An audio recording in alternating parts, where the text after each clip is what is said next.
Hello everyone. So, how I'm going to start this is it's a little statement, and it's something I've been very open about. Depression is the best thing that has ever happened to me. Very strange statement, that's why I wanted to lead with it. My name is Jack Green, I'm an Olympic athlete, and I suffer with depression. Now, from a very, very young age, I've been ambitious. I'm a bit of a perfectionist, I'm very competitive. At the age of 7, I wrote a story about winning the Olympics in class and beating Maurice Green, who was a 100-metre world record holder at the time. So you can see there how ambitious I was, mainly because I'm tall, I'm white and I'm skinny, and I'll never win the 100 metres ever.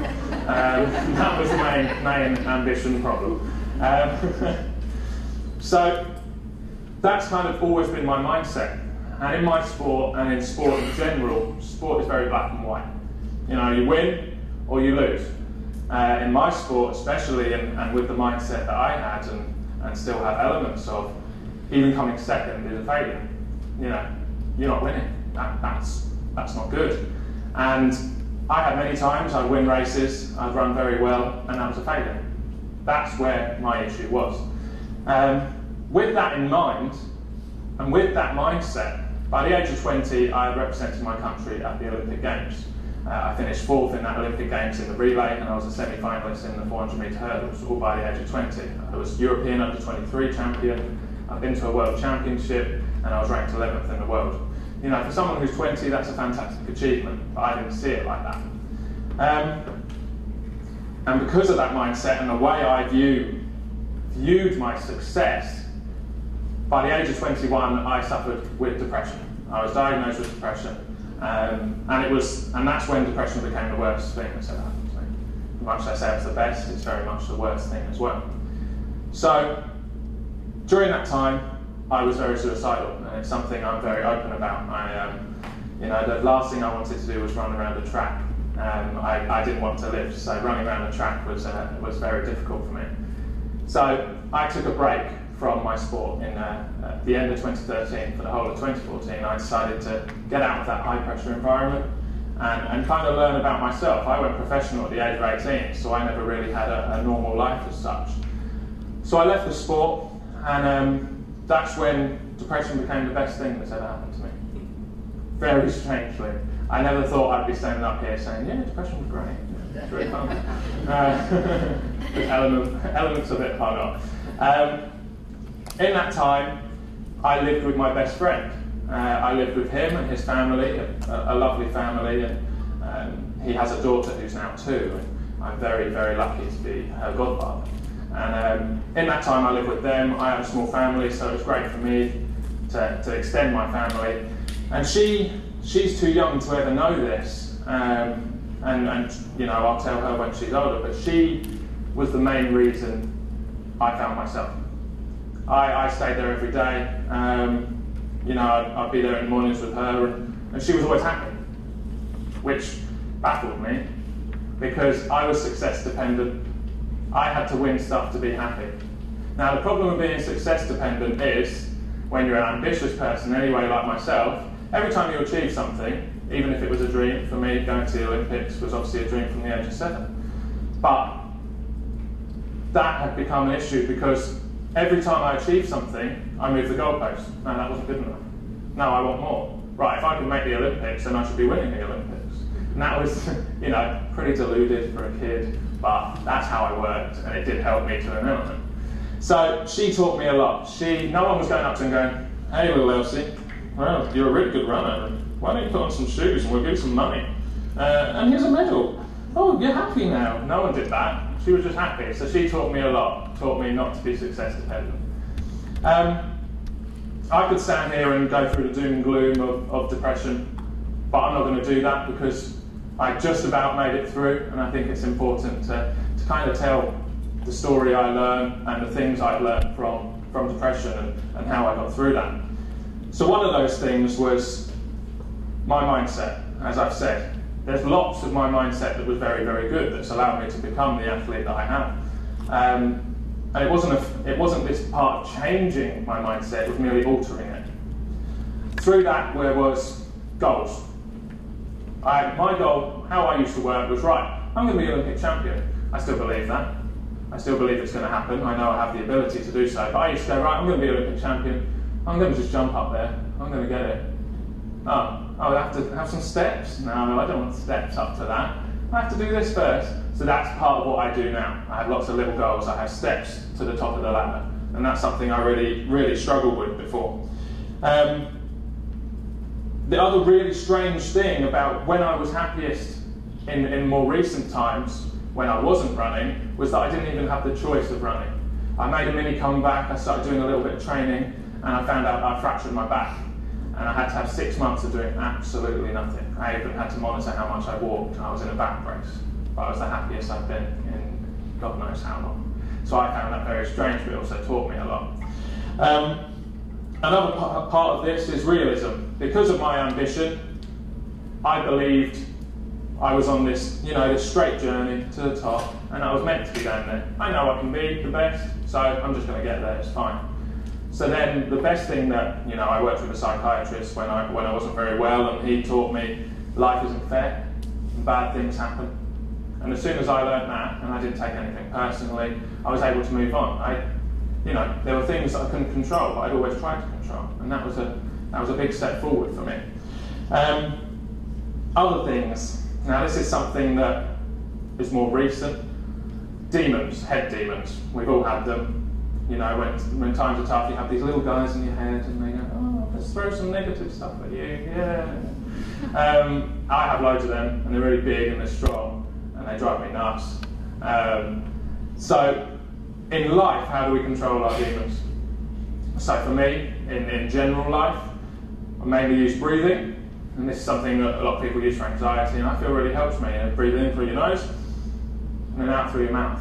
And that just helps me in terms of, if you can control your breathing, it allows you then to control your mind. So that was one of the things I used. The other things are, in terms of sport, I draw a little square on my wrist. It's not tattoo. My mum would kill me. But I draw a square on my wrist. You can have whatever shape you want, whatever colour, I really don't mind. But for some reason my demons hate squares. That's cool.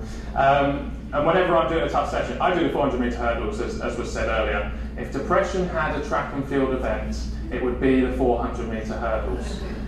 It's miserable. The training is miserable. I unfortunately am very good at that.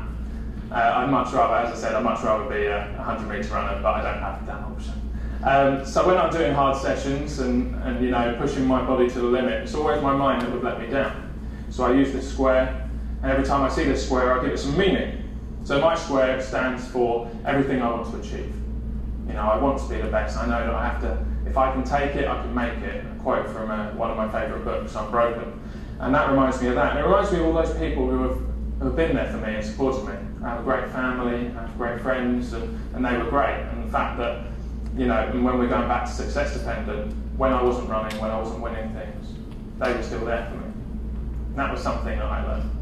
I didn't have to be successful to be loved, which made a big difference. So this square saves me a lot, and I put it on today because it might just calm me down a little, because I can run in front of millions of people, but talking's just a little different. So that's kind of like the mindset and how I've managed to get through depression. There's obviously so many things, but I only have 18 minutes max, and I'll get told off if I keep on rambling. So they're just a few things. I recently wrote a blog, and that's out for people to read, and hopefully that can help people. I feel that since I've suffered with depression and I'm so open about it, I'm hoping that will then help people talk about depression, because it's just an illness like anything else. Future. I want to talk about what's going on now, what's going on in the future. So I returned to racing last month actually. So when I felt that I was ready to come back to track and field, I moved here to IMG Academy, working with Loren Seagrave, who is one of the best coaches in the world. And things are great. And I think what's really important with mental health and for people to realise is you will have mental health for the rest of your life. It's a life partner, mental health problems. Typically, I'm great. I have great days, but I've had some awful days out here, and that's fine. Who doesn't have bad days? And I think that's something that people with mental health issues need to realise. So I returned here, I started training, started doing what I love again, something that was my dream and I lost my love for. I had that back. So then I started racing this month and I'm running better than I've ever run. And that's obviously fantastic for me. My pre-Jack depression still comes out. I ran on Saturday, I ran the fastest time I've run since the Olympics, and I was really angry because someone beat me.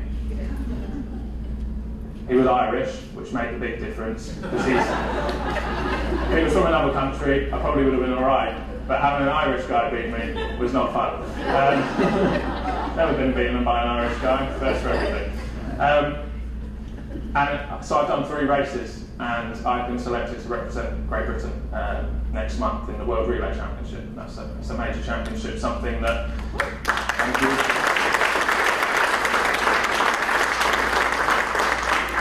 And that's something that, you know, at one point I wasn't sure I'd ever return to the sport. I'd just be a glorified bum, as I was for a year. But I'm sure there's many people out there who did think I'd make it back. And that makes me very grateful to those people who supported me along the way and supported me through my depression. But I'm also very, very grateful to depression itself. Why am I grateful to depression? I see depression as a virus. I was lucky enough to be the engineer. The virus came into my system and it taught me all my weaknesses. I managed to change them. I'm a better person, I'm a better athlete. Hopefully that will stand me in good stead for the upcoming World Championships this year and the Rio Olympics in the next year. So, I want to finish with why I returned. I returned because obviously I love the sport, but I felt there was more to give. And how I might have a new aim now. My new aim is, I want to be successful, very, very successful. But I want to be successful to prove that depression is not a death sentence and that there is life after depression. So thank you for the talk today.